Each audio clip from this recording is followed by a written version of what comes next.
Let's talk about the story concerning members of a new terrorist group known as Mahmuda. They reportedly took advantage of the loopholes created by the absence of local hunters who are currently in Ilorin on training for the National Forest Guard, recently approved by the presidency to provide security for communities. Now, members of the unrepentant new terrorist group in a fresh attack on Duruma village in Baruten Local Government Area, Kwara State, Tuesday morning, reportedly slaughtered 3 villagers. Let's also tell you that the 3 villagers who were killed by members of the terrorist group were immediately buried by the community. It was further gathered that the terrorist group carried out the heinous acts despite the presence of soldiers who are currently in the flashpoint areas of the affected communities. Well, let's get a proper feel and understanding of what could have taken place regarding this terrorist group known as Mahmuda.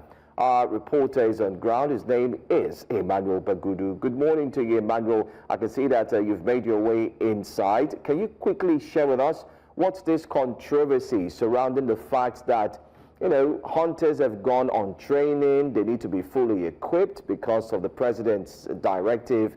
And while they are there, we also heard that there was a communique or a communication put in place that would see soldiers, you know, hold forth for them. But then again, the terrorist group attacks. Can you shed more light on this?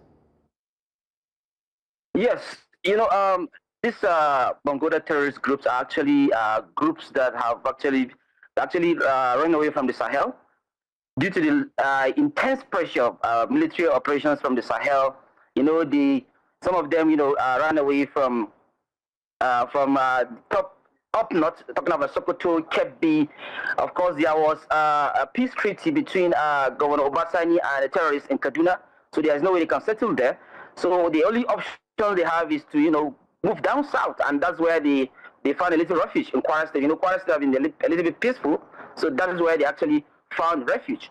And the whole thing about terrorists fighting is all about war against terrorism is community driven.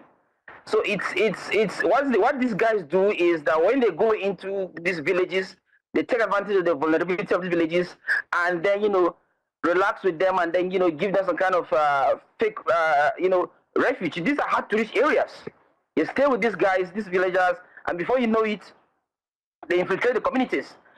And that's how they'll be moving. They'll be moving. If the military, or rather the new forest guard, come in to push them away, they will still move to the next community that is known for peace. So that's have been, they started coming in right from the Sahel up to North Central, and then they're going down west. That has been their movement, and that will be what they continue to do as far as Nigerian security operatives continue to, you know, chase them. Yeah. And how would you say the people are taking this recent attack? What is the state of their mind? Are we seeing that this is a completely, I mean, let's answer this before I ask the next question. Sorry, I didn't get the question right. I was asking how the citizens are taking this latest attack. You know, what are they saying? Can you give us a sense of what their mind space is, you know, currently? Sure. Of course, it's a feeling of sadness, of course, a feeling of loss, and of course, hopelessness and all that. You know, these things are new to them, mostly the people of Kwara State. They are not known for terrorist attack. They have never experienced this kind of terrorist attack before. So they have a feeling that their state is going to be turned to like the likes of Katsina and Zamfara. So they have a feeling of fear, and intimidation is lowering in them. But of course, it's because of the federal government to hasten up with the forest guard initiative to make sure that these people don't lose hope, and we don't get to see them, you know, packing their loads and coming into the city center. That's the way we see in Zamfara and Katsina. You know, that's just the feeling. There is a feeling of hopelessness and fear because it's something new to them. And of course, like I said, this will continue because as far as the terrorist group continue to receive a lot of fire from the Sahel, fire from the up north, from the Lake Chad Basin. Of course, they will certainly find refuge. They will continue to move and find refuge in fresh, environment, causing fear and intimidation to, unsuspecting citizens. Yeah. All right. Also, just to confirm, because it feels like we're hearing different names. A few weeks back it was Lakrawa. Now we're talking about Mahmuda. So, what really do we have some background information as to how these ones have come to be? Is there any possibility that this is an evolution of some sort for what Lakrawa was? Is there any connection? Do we have any information as to maybe some form of interconnection between these terrorist organizations? Yes, these are just nomenclatures. They just give themselves nomenclatures they just rebrand themselves.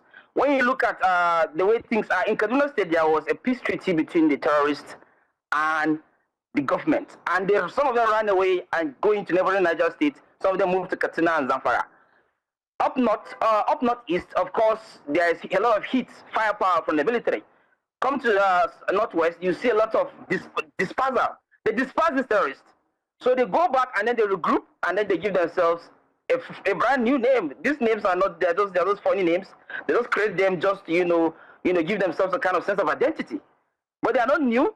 They are not new. They know themselves very well. In fact, there are instances in the city of Kaduna State where we walk through terrorists, non-terrorists, who are now owning shops, who are now living in the society. These are people that are already having experience staying in the forest. They can be on their own. Somebody will just come and pick them and then take them to the bush and they okay, come and belong to this society. This is our society. This is how we operate. I mean, we're making a lot of money from kidnapping. Come and join us. This kind of shop you are doing is not going to give you anything. That's what they do.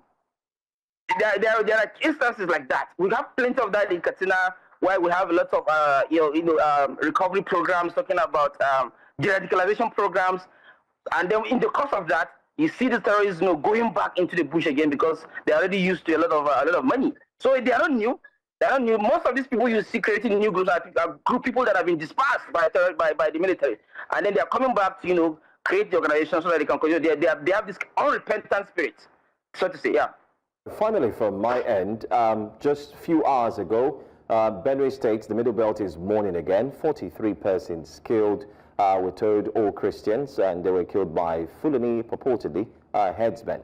And here we have Kwara State as well, juggling with its own challenges. And then just like you mentioned, in the north as well, it's happening. It kind of seems like this circle of attacks is starting to gain momentum. It's starting to become bigger and bigger. You've been at the forefront. You were deep in the northern parts just a few weeks ago, and you had conversations with those who were affected.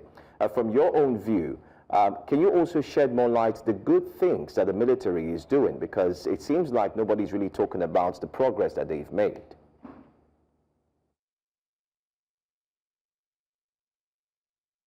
Yes, most of the incidences you see in Benue is just the issue of the competition for spaces for grazing.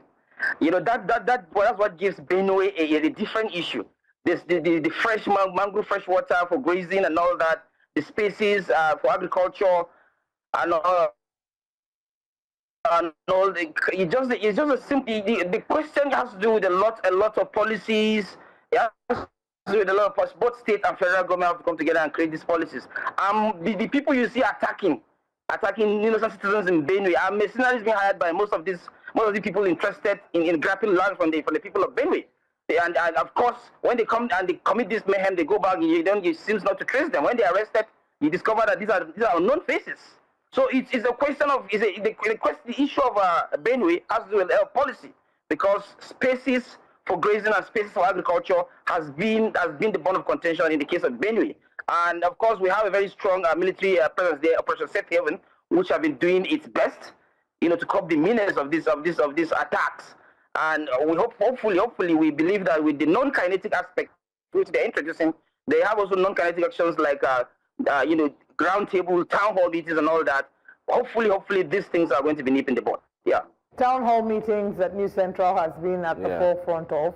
We hope to continually amplify the voices of the Nigerian citizens who struggle with one issue or the other. Insecurity now is the focus, and we hope that there's some relief. And maybe with the introduction and training of the forest guards, we can see some improvement in the fight against insecurity. Thank you, Emmanuel Bagudu, for joining us this morning.